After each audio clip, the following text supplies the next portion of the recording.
ته باید ټول عمر خفه او غمجن واوسېږي. ستا جنجالونه او تشویشونه او خفګانونه دا باید ختم نشي. وجه دا ده چې تا په خپله باندې ځان غمجن کړی ده. وجه دا ده چې ته پوهېږي نه چې څنګه ځان خوشحاله کړي.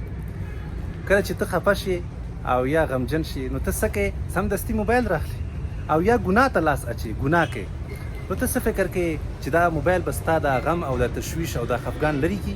نه، دا موبایل ستا غمونه او تشویشونه والله نور به هم زیاتوي، نور به هم زیاتوي. ستا په ژوند کې به جنجالونه او لانجې نورې هم زیاتېږي، ځکه ته پوهېږې نه چې دا خپل جنجالونه ته باید څه رقم ختم کړي. که ته ټول عمر همدغه رقم روان یې که نه، نو باید ستا غمونه او جنجالونه ختم نشي.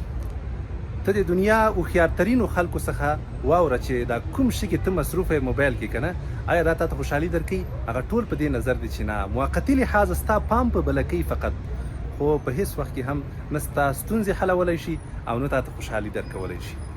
مهرباني وکئ په موبایل کې، په سوشل میډیا کې زښته ډېر وختونه مه ضایع کوئ او مه خپل عمر بربادوئ. مهمو کارونو ته چې ستاسې په ژوند کې تاسې ته ډېر زیات مهم دي، هغه ته توجه وکئ، هغه ته پام وکئ او انشاءالله کوشش وکئ چې عملي او حقیقي ژوند وکئ. ټول عمر په مجازي نړۍ کې څوک نه ضایع کوي.